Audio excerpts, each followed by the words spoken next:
Shalom, wilujeng enjang para sederek, wilujeng pepanggihan kalian kula Setiawan saking GKJ Anugrah Ndawung, Klasis Semarang Barat. Keparenga kula ngaturaken waosan renungan Sabda Winedhar dinten Jemuah Wage 2 Mei 2020 kanthi jejer timbalan suci saking Gusti.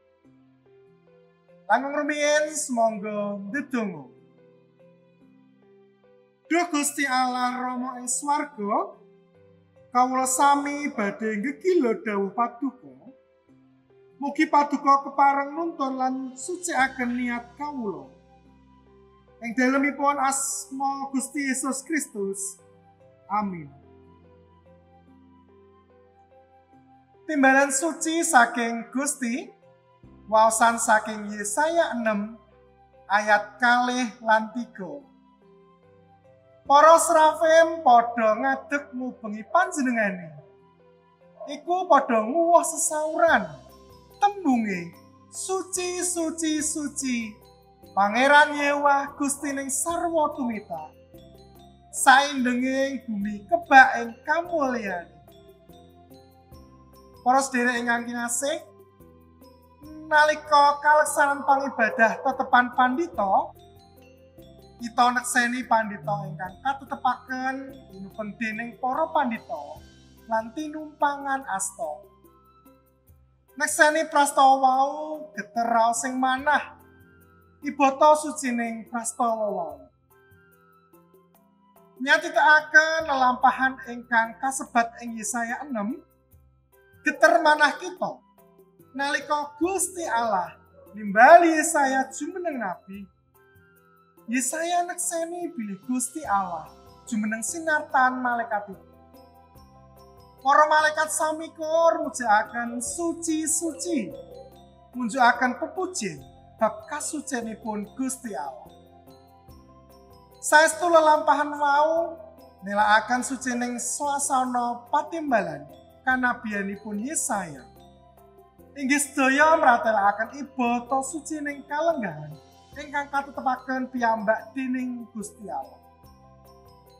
Kasucining timbalan jalaran anggenipun Gusti Allah milih meting lan nimbali Yesaya. Nimbali manungsa najis dipun lilani lelados Gusti Allah ingkang maha suci.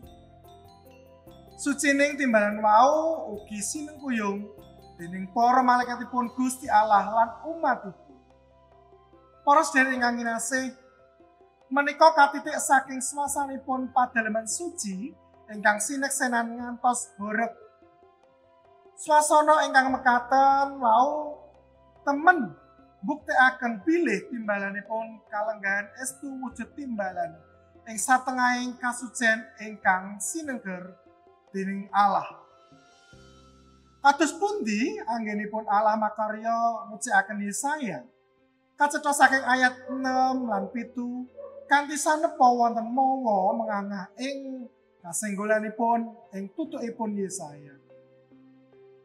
Kalenggahan tata Kristen boten namung ing bab jabatan gerejawi, pandita, pinisepuh lan diaken.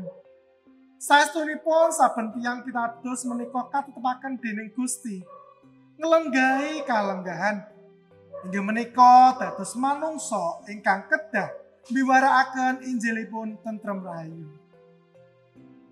Saben tiyang ingkang katimbalan mekaten wau kalumputan ing kasucianipun Gusti Allah inggih kasucikaken dening srana rawuhipun Gusti Sang Kristus. Pramila sumangga nindakaken timbalan kanthi bingah lan matur dhateng Gusti Allah. Kados dene Yesaya anggenipun matur mekaten. Aku banjur munjuk sumangga mugi karsa ngutus kawula. Gusti Yesus berkahi. Amin.